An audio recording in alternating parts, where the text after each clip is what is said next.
So hello and welcome. तो आज हम लोग इस वीडियो में देखने वाले हैं 2020 में जो मैथमेटिक्स का जो पेपर हुआ था उसका सॉल्यूशन हम लोग देखने वाले हैं। तो आज से जो है मैं एक सीरीज स्टार्ट कर रहा हूं जिसमें 2019, 20, 21 ये कुछ 3-4 साल के जो क्वेश्चन पेपर है मैथ्स के, साइंस के, सोशल के, उसका एनालिसिस करेंगे हम लोग और उसका सॉल्यूशन देखेंगे। और आपको मैं बताऊंगा कि किस तरीके से जो है आंसर जो है लिखा जाता है। देखो, एग्जाम में कॉपी चेक करने वाला आपका ना तो फेस जानता है ना तो आपको नाम जानता है, कुछ नहीं रहता है उसके पास सिर्फ एक कॉपी रहती है। तो अगर आप एग्जामिनर को या जो कॉपी चेक करने वाला है उसको अगर आप क्या करना चाहते हो, खुश करना चाहते हो, इंप्रेस करना चाहते हो, तो सिर्फ और सिर्फ एक ही जरिया है, आपका स्किल, आपकी राइटिंग स्किल। तो आप किस तरीके से लिखोगे तो जो कॉपी चेक करने वाला है उसको अच्छा लगेगा और अच्छा नंबर देगा। कैसा लिखना चाहिए, जो टॉपर्स जो होते हैं वो कैसे लिखते हैं, ये सब हम लोग धीरे धीरे करके डिस्कस जो है करेंगे। ठीक है। तो एकेडमिक के वीडियोस तो आते ही रहेंगे, जैसा आ रहा है सोशल का, साइंस का, जैसे जैसे आप बोल रहे हो वैसा वैसा जो है आ ही रहा है, आगे भी आते रहेगा। ये एक सीरीज भी साथ ही साथ पैरेलली जो है चलते जाएगी। ठीक है। देखो, ये मैथ्स का पेपर है, यहाँ पे इंस्ट्रक्शन दिए हुए हैं कि आपको कितने कितने वर्ड्स में लिखना है। अब एक मिनट में आपको थोड़ा सा यहाँ पे समझाने की कोशिश करता हूँ कि आपको वर्ड्स का ध्यान कैसे रखना है। जैसे इसमें देखो, क्वेश्चन नंबर 1 हैज 3 पार्ट्स। पहला पार्ट है एमसीक्यू, दूसरा पार्ट है फिल इन द ब्लैंक्स, तीसरा पार्ट है ट्रू एंड फॉल्स। इसमें तो आपको कुछ नहीं करना है, सीधा सीधा एक वर्ड में आपको आंसर लिखना है जो है वो। अब देखो, यहाँ पर 2 से लेके जो 6 तक है, ये वेरी शॉर्ट टाइप आंसर, इसमें 2 नंबर आपको मिलेंगे। तो 2 नंबर मिलेंगे मतलब आपको इसको बहुत ज्यादा बढ़ा चढ़ा कर नहीं लिखना है। ठीक है। उसके बाद है 7 से 10 तक 3 नंबर वाले हैं, 11 से 14 तक 4 नंबर वाले हैं। जो बड़े क्वेश्चन होंगे उसको आपको इलेबोरेट करके लिखना है, छोटे क्वेश्चंस में आपको ज्यादा बढ़ा कर नहीं लिखना है कि ज्यादा लिखूंगा तो मुझे ज्यादा नंबर मिलेंगे, ऐसा कुछ नहीं है। तो स्टार्ट करते हैं हम लोग। इसको मैं 2 पार्ट में लेकर आऊंगा, एक पार्ट ये होगा, दूसरा पार्ट पे हम लोग दूसरे आगे के क्वेश्चंस को देखेंगे। देखो, हिंदी में भी है, इंग्लिश में भी है, तो आप दोनों हिंदी और इंग्लिश दोनों मीडियम वाले आप इसको क्या कर सकते हो, बड़े आराम से जो है देख सकते हो। हमें क्या दिया है, देखो एक फंक्शन दिया है px, पॉलिनोमियल फंक्शन है जिसकी वैल्यू है x² प्लस 3x प्लस 2। और हमें मान निकालना है किसका, हमें p3 का मान निकालना है। तो देखो p के साथ ब्रैकेट में क्या है, 3 है। तो आपको क्या करना है, ये जो क्वेश्चन जो गिवन है ना, इस क्वेश्चन में आपको x के जगह सिंपली क्या रखना है, 3 रखना है। ये आप रफ में करोगे ना, आप ऐसे इसको सॉल्व मत करना। ठीक है। आप कैसे लिखोगे, जैसे मैं आपको बताऊं, जैसे आपका आंसर शीट का कॉपी है तो आप टॉप में ऐसा लिखोगे आंसर नंबर 1, और इसको इस तरीके से बॉक्स में क्या करोगे, बंद करोगे। फिर यहाँ पे लिखना आप आंसर 1 फर्स्ट। ठीक है। यहाँ पर जिस तरीके से लिखा होगा, अगर ए लिखा होगा तो ए लिखना, अगर 1 लिखा होगा तो 1 लिखना, कैपिटल ए लिखा होगा तो यहाँ कैपिटल में लिखना, सेम वैसे लिखना। अब जैसे इसको मैं सॉल्व करता हूँ, x के जगह 3 रखता हूँ, ये रफ है ना, तो यहाँ पर मैं रखूंगा 3 का स्क्वायर प्लस 3 इंटू 3 प्लस 2। 3 का स्क्वायर 9, 3 3 जा 9, 9 और 2 जा 18, 18 प्लस 2 कितना होगा 20। तो इसका आंसर क्या है 20। तो आप लिखोगे कैसे, अपने कॉपी का जो आपको एग्जाम में मिलेगा उसके सेंटर वाले पेज में लिखोगे आंसर नंबर, इस तरीके से बॉक्स में बंद करोगे, साइड में लिखोगे आंसर, नीचे 2 लाइन लिखोगे। यहाँ पर जो सीक्वेंस होगा, कैपिटल में होगा तो कैपिटल में, स्मॉल में होगा तो स्मॉल में, नंबर होगा नंबर में आप लिखोगे, और यहाँ पे लिखोगे ऑप्शन डी। सिर्फ इतना ही लिख के आपको नहीं छोड़ना है, अगर आपको अच्छे नंबर चाहिए तो आपको पूरा डिटेल लिखना पड़ेगा। तो आप ऐसे लिखोगे आंसर नंबर 1 फर्स्ट, कौन सा है, डी है, और डी में वैल्यू कौन सी है 20। ठीक, इस तरीके से लिखेंगे। फिर देखते हैं सेकंड क्वेश्चन, उसको कैसे लिखेंगे। इसके बाद नेक्स्ट नेक्स्ट क्वेश्चन है, यहाँ पर हमें क्या करना है, the value of discriminant of the quadratic equation. आपको मैंने पढ़ाया था क्वाड्रेटिक इक्वेशन में डिस्क्रिमिनेंट क्या होता है, जिसको हिंदी में बोलते हैं विविक्तिकर। ये होता है कैपिटल डी, और कैपिटल डी का मान कैसे निकलता है, बी स्क्वायर माइनस 4ac। आप इस फॉर्मूले में रखोगे। अब ए क्या है, जो एक्स स्क्वायर का कोइफिशिएंट है, एक्स स्क्वायर का गुणांक कितना है, 1 है। एक्स बी क्या होता है, जो एक्स का कोइफिशिएंट होता है, और सी क्या होता है, जो बच गया। इस वैल्यू को आप यहाँ पे रख दो, तो ये हो जाएगा -2 का स्क्वायर -4 इंटू ए इंटू सी। तो -2 का स्क्वायर कितना होगा 4, 4 1 जा 4, आंसर क्या आएगा 0। तो इसका आंसर कौन सा होगा, ए। अब इसको आप लिखोगे कैसे, तो जैसे मैंने यहाँ पर आपको बताया, आप यहाँ पर लिखोगे इस तरीके से। फिर आप एक लाइन छोड़ना, पूरा एक लाइन छोड़ देना यहाँ पे। फिर यहाँ पे लिखना ऐसे करके सेकंड, और सेकंड का सही आंसर क्या है, ऑप्शन ए, और यहाँ पर उसकी वैल्यू। फिर एक लाइन छोड़ोगे, फिर यहाँ पर आप तीसरा लिखोगे। इस तरीके से एमसीक्यू को इस तरीके से डील करोगे, ठीक है। फिल इन द ब्लैंक आएगा तो फिर मैं उसको बताऊंगा कि कैसे डील करना है। अब आगे करते हैं सॉल्यूशन में। हमसे पूछा जा रहा है तीसरे क्वेश्चन में, एक पॉइंट है जिसका कोऑर्डिनेट है 3, -5, ये कौन से क्वाड्रेंट में लाई करेगा।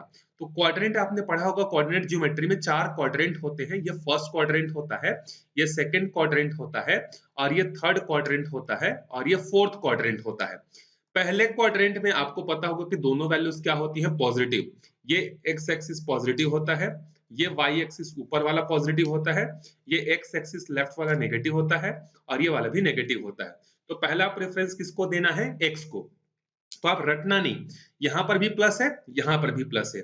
सेकंड क्वाड्रेंट में एक्स में क्या है, माइनस, वाई में क्या है, प्लस। तो सेकंड क्वाड्रेंट का कोऑर्डिनेट क्या होगा, माइनस और प्लस। इसमें देखो एक्स क्या है, माइनस है, वाई क्या है, माइनस है, दोनों वैल्यूज नेगेटिव होंगी। यहाँ एक्स क्या है, पॉजिटिव है, वाई क्या है, माइनस है। अब हमारी वैल्यू में देखो, पहली वाली वैल्यू एक्स की पॉजिटिव है, दूसरी वाली नेगेटिव है। तो एक्स की वैल्यू पॉजिटिव और वाई की वैल्यू नेगेटिव कौन से क्वाड्रेंट में, फोर्थ क्वाड्रेंट में। तो इसका आंसर होगा फोर्थ क्वाड्रेंट, आपका करेक्ट आंसर होगा। तो जैसे ऊपर में मैं बता रहा था ना, तीसरा, यहाँ पे आप लिखोगे कौन सा, ये जो सॉल्यूशन में बता रहा था, यहाँ पर तीसरे में आप लिखोगे यहाँ पर कौन सा ऑप्शन सही है, डी वाला ऑप्शन अगर सही है। स्मॉल में लिखा है तो स्मॉल डी, कैपिटल में लिखा है तो कैपिटल डी। ये स्मॉल में लिखा हुआ है तो सॉरी मैं गलती से कर दिया, यहाँ पर आप लिखोगे स्मॉल डी, कैपिटल डी नहीं लिखोगे, जैसा लिखा होगा आप वैसे ही लिखोगे, स्मॉल डी। और वैल्यू कितनी है, सॉरी वैल्यू कितनी है, फोर्थ क्वाड्रेंट। वर्ड्स में लिखा है तो आप वर्ड्स में सेम टू सेम लिखोगे, वैसी ही।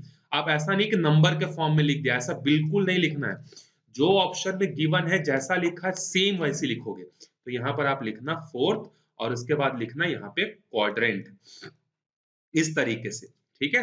कैपिटल में भी आपको लिखना नहीं है, जैसा आपको ऑप्शन दिया बिल्कुल उसी चीज का आपको ध्यान रखना है। आपको ज्यादा जो है अपने तरफ से ज्यादा दिमाग नहीं लगाना है। नेक्स्ट देखो, cos 30 degree into sec 30 degree की वैल्यू कितनी होगी। तो cos का उल्टा क्या होता है आपको पता होगा, सेक होगा। तो cos 30 को मैं क्या लिख सकता हूँ, 1/sec30 लिख सकता हूँ, इंटू सेक 30। तो सेक 30 और सेक 30 कैंसिल हो जाएंगे, आंसर कितना होगा, 1 होगा।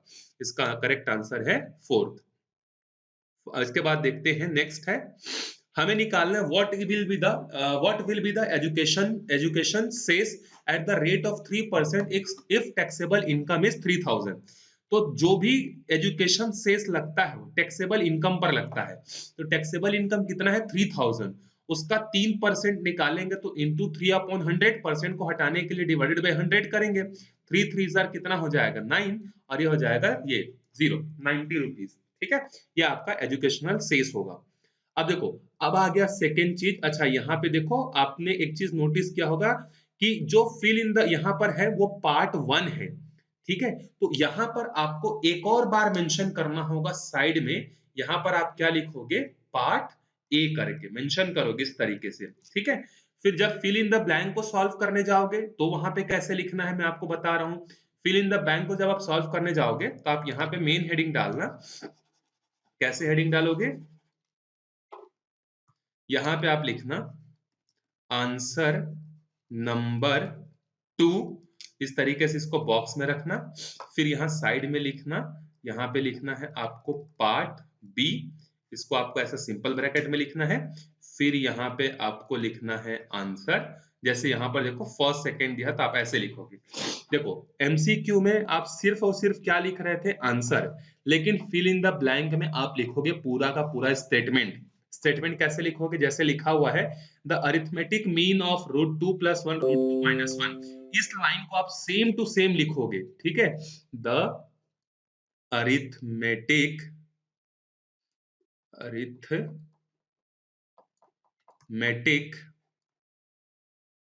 Mean of √2 + 1 √2 - 1 is. फिर यहां पर जो आंसर आएगा, जैसे हम लोगों को 2 नंबर का अरिथमेटिक में निकालना है तो हम लोग क्या करेंगे, दोनों को प्लस कर देंगे और क्या करेंगे, 2 से डिवाइड कर देंगे। तो माइनस और प्लस कैंसिल हो जाएगा, √2 ऐड होके 2√2 हो जाएंगे, डिवाइडेड बाई 2, मतलब फाइनल आंसर कितना बचेगा, √2। अगर ए और बी कोई दो नंबर है, अगर उसका अरिथमेटिक मीन निकालना है तो कैसे निकलता है, दोनों को प्लस करके 2 से डिवाइड करते हैं। तो यहाँ पर भी मैं दोनों को क्या करूंगा, प्लस करूंगा, तो -1 + 1 कैंसिल हो जाएगा और ये दोनों भाई साहब ऐड होकर कितने हो जाएंगे, 2√2, 2 और 2 कट जाएगा तो क्या बचेगा, √2।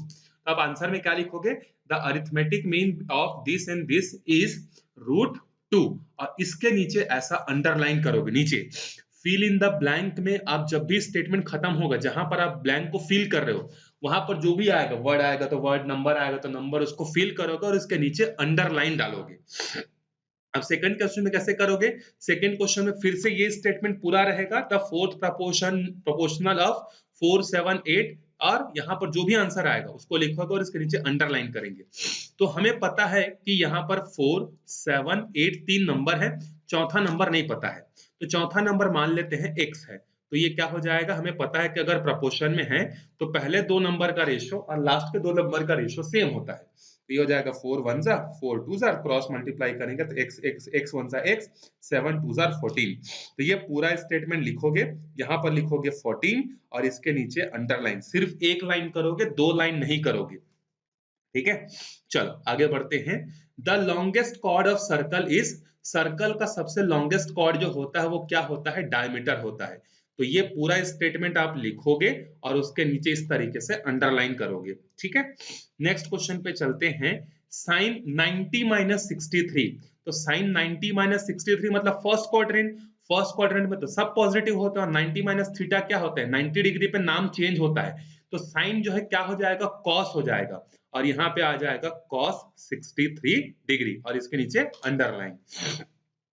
The sum of two odd number is always, जब भी आप किसी भी दो ऑड नंबर को आप प्लस करोगे, ठीक है, किसी भी दो ऑड नंबर को प्लस करने से वो हमेशा क्या होता है, इवन होता है। आप इसके नीचे इस तरीके से अंडरलाइन करोगे।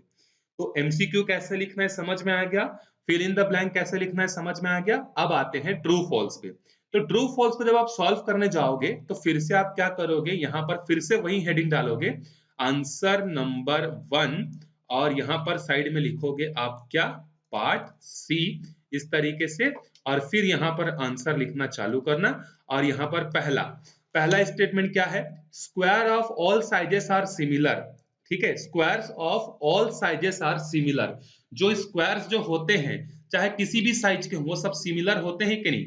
आपको सिमिलर और कॉन्ग्रुएंस मैंने पढ़ाया था। सिमिलर मतलब क्या होता है, एक जैसे दिखने वाले, जबकि कॉन्ग्रुएंस मतलब एक जैसे दिखने वाले भी होने चाहिए और उनका साइज भी क्या होना चाहिए, सेम होना चाहिए।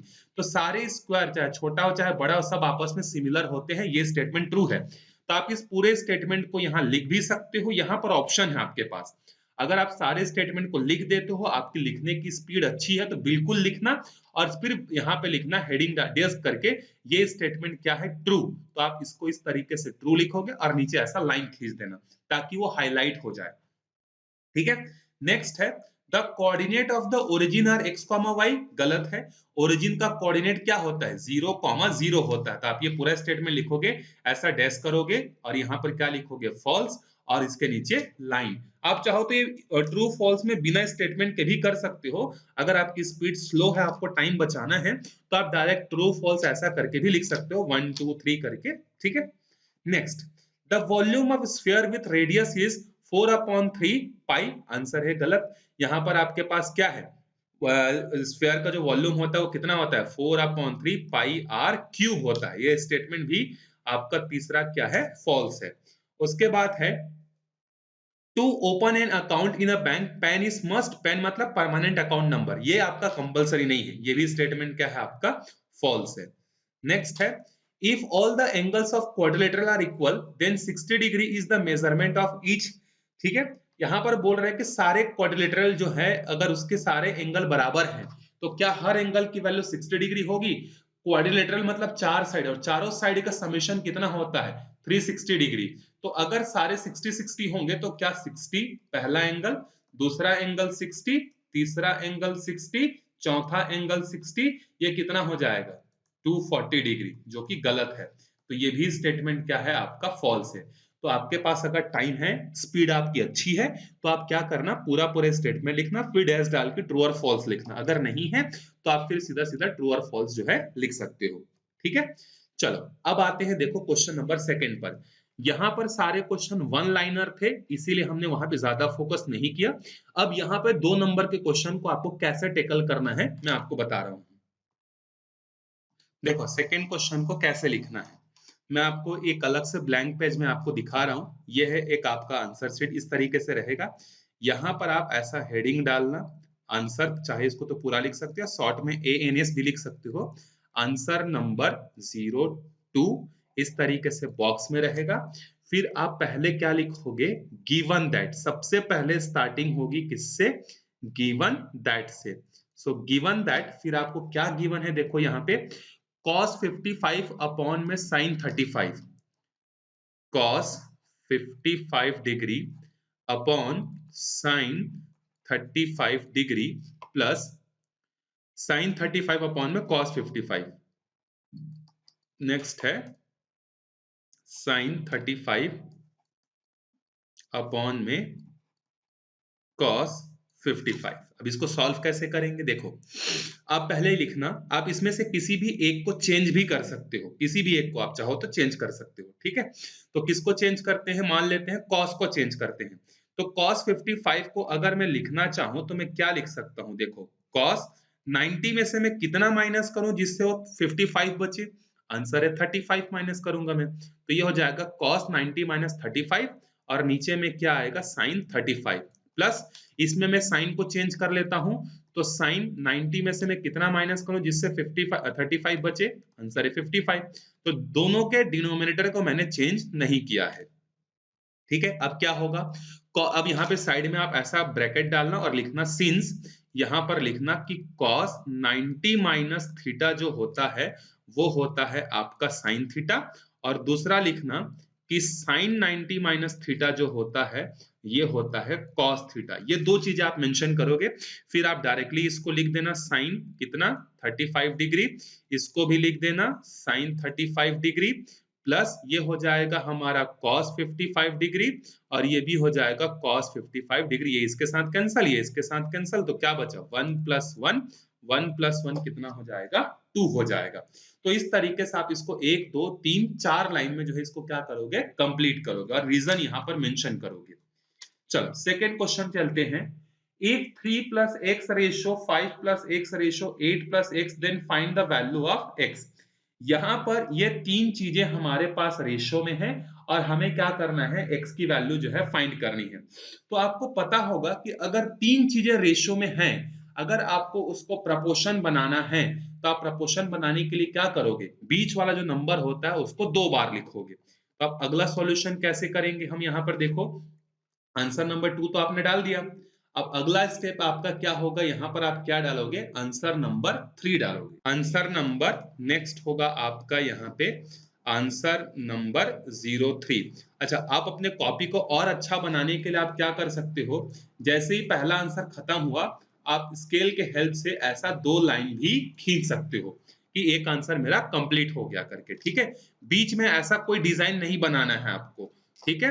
वो खत्म होने का, पूरा फाइनल खत्म होने के बाद वो बनाते हैं। आपको सिर्फ यहाँ पर 2 लाइनें इस तरीके से खींच देनी है, या एक लाइन भी खींचोगे तो भी चल जाएगा, यहां से समझ में आएगा कि ये आंसर यहाँ पर कंप्लीट हो गया है, ठीक। आंसर नंबर 3 क्या दिया था, क्वेश्चन देख लेते हैं एक बार। 3 प्लस एक्स 5 प्लस एक्स, तो फिर से आप स्टेटमेंट कैसे लिखोगे, given that 3 plus x is to 5 plus x is to क्या है 8 प्लस एक्स, ये है 8 प्लस एक्स हमें गिवन है। सो अगला स्टेप क्या होगा कि अगर ये तीन चीजें आपको रेशियो में गिवन है और अगर आपको इसको प्रपोर्शन में कन्वर्ट करना है तो आप बीच वाले को 2 बार लिख दो। अब ये प्रपोर्शन में कैसे कन्वर्ट करना है ये सर हमें समझ में कैसे आएगा, इसके अलावा कोई दूसरा ऑप्शन नहीं दिख रहा है आपको कि एक्स की वैल्यू आप निकाल सको, ठीक है। जब तक बीच में कोई इक्वल नहीं आएगा, 2 साइड नहीं आएगा, तब तक आप इसको सिंप्लीफाई नहीं कर पाओगे। फिर इसको आप रेशियो को डिवीजन के फॉर्म में लिखना, 3 plus x divided by 5 plus x, यहाँ पर भी लिखना 5 प्लस एक्स अपॉन में 8 प्लस एक्स। फिर यहाँ से क्रॉस मल्टीप्लाई करेंगे तो 8 3 जार 24 प्लस ये हो जाएगा 3x प्लस ये हो जाएगा 8x प्लस हो जाएगा एक्स स्क्वायर। इसका इसके साथ इंटू करेंगे तो ये हो जाएगा 25 प्लस ये हो जाएगा 5x प्लस हो जाएगा 5x प्लस हो जाएगा एक्स स्क्वायर। ठीक है, अब दोनों साइड से आप एक्स स्क्वायर को क्या कर सकते हो, दोनों साइड से एक्स स्क्वायर को जो है आप गायब भी कर सकते हो। कैसे गायब होगा, देखो इधर गायब कैसे करेंगे, गायब करने के लिए दोनों साइड सेम चीज होना चाहिए, तो दोनों साइड से सेम चीजों को हम लोग काट देते हैं। ये एक्स स्क्वायर इस एक्स स्क्वायर के साथ कट गया, ठीक है, एक्स स्क्वायर के साथ कैंसिल हुआ। अब इसके बाद क्या बचेगा, देखो देखो मैं यहाँ पर भले ही साइड में लिख रहा हूं, लेकिन आप इसको एग्जाम में ऐसे नहीं लिखोगे, आप स्टेप वाइज 1 बाय 1 लिखोगे। मैं आपको यहाँ पे हटा देता हूँ, नहीं तो फिर आप ऐसे ही लिखोगे।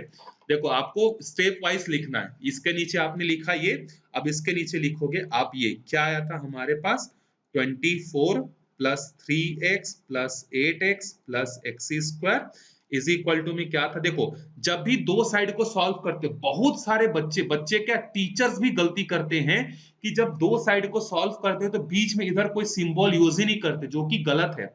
जब आप दो साइड को सॉल्व करते हो तो वहां पे इंप्लाइज दैट का साइन जो है लगाना जरूरी है। यहाँ पर आप इक्वल साइन नहीं लगाओगे, यहाँ पर आप क्या लगाओगे, इंप्लाइज दैट का साइन लगाओगे। ठीक है, ये हो जाएगा 25 प्लस ये हो जाएगा 5x प्लस ये हो जाएगा 5x प्लस ये हो जाएगा एक्स स्क्वायर कैंसिल हो गया। अब यहाँ पर देखो 24 8 प्लस 3 कितना हो जाएगा 11, और ये कितना हो जाएगा 25 प्लस ये हो जाएगा कितना 10x। x को एक साइड करेंगे तो 10x में 11x में से 10x जाएगा तो x बचेगा, 25 में से 24 जाएगा तो कितना बचेगा 1 बचेगा। तो x की वैल्यू हमारी कितनी होगी 1। आप यहाँ पर साइड में ऐसा आंसर भी लिख सकते हो, एक लाइन देख के इसको खत्म भी कर सकते हो। आई होप आपको अब समझ में आया होगा कि कैसे आपने लिखना है एग्जाम में, कैसे लिखा जाता है। अब मैं थोड़ा सा इसको शॉर्ट में सॉल्व करता हूँ आगे के दो नंबर के क्वेश्चंस को। ठीक है, देखो अगला क्वेश्चन है, आपको इसका क्या निकालना है, सम एंड प्रोडक्ट ऑफ रूट्स। तो आप पहले लिखोगे गिवन दैट, ये पूरा इक्वेशन, फिर उसके बाद लिखोगे लेट अल्फा एंड बीटा। अगर आपने अल्फा बीटा के टर्म्स में पढ़ा है तो अल्फा बीटा, ए और बी के टर्म्स में पढ़ा है तो ए और B. Let alpha and beta be the two roots of the equation, be the two roots of equation, then we know that, फिर लिखोगे आप वी नो दैट, आपने पढ़ा है कि अल्फा प्लस बीटा मतलब क्या होता है, यहां पर आप मेंशन ये भी कर सकते हो, sum of roots alpha plus beta is equal to minus b upon में ए। फिर एक लाइन लिखना ऑन कंपेयरिंग, बी की वैल्यू कितनी है -5, तो यहां पर डाल देना -5, ए की वैल्यू कितनी है 3, तो माइनस माइनस कितना हो जाएगा +5 अपॉन में 3। फिर यहाँ पे लिखना प्रोडक्ट ऑफ रूट्स लिखना, मैं बता दे रहा हूँ, भले लिख नहीं रहा हूँ लेकिन आप पूरा स्टेटमेंट वैसे लिखोगे। ठीक है, अगर आपको कोई डाउट होता है कैसे लिखना है तो मैं आपको अपना ईमेल आईडी भी दे दूंगा, आप पूरा सॉल्यूशन करना और उसको पीडीएफ बना के मुझे सेंड करना, मैं चेक भी कर दूंगा। आपके जितने लोग भेजोगे मैं सबके कॉपी चेक कर दूंगा, थोड़ा देर से ही करूंगा लेकिन कर दूंगा, और कहाँ कहाँ गलती है मैं वो भी बता दूंगा। तो सी अपॉन में सी की वैल्यू कितनी है 2, ए की वैल्यू कितनी है 3। अच्छा, इसको कंपेयर किससे करने हैं, क्वाड्रेटिक इक्वेशन के स्टैंडर्ड फॉर्म से, ax square plus bx plus c is equal to 0, तो a की वैल्यू 3, b की वैल्यू -5, c की वैल्यू 2, इसको ऐसे कंपेयर करना है। आई होप आपने समझ लिया होगा ये।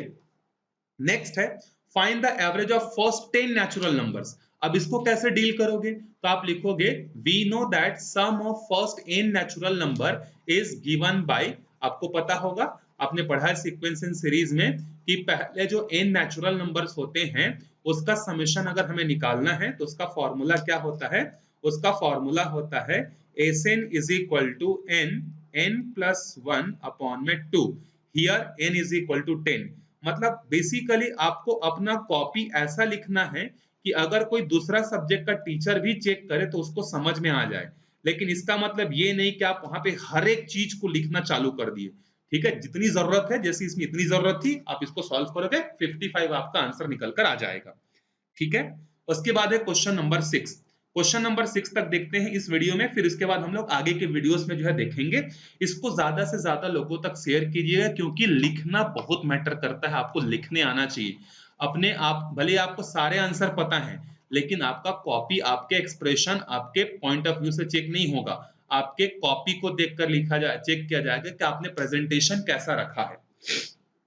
क्वेश्चन नंबर 6 में हमें आपको क्या करना है, calculate the distance of the point 2,5 from the origin. तो पहले आप स्टेटमेंट कैसे लिखोगे, we know that the coordinate of the origin is 0,0 and we have to find the distance of 0,0 from 0,0 to 2,5 इस तरीके से लिखोगे। फिर आप लिखना लेट x1 y1 आपका ये है, x2 y2 ये है।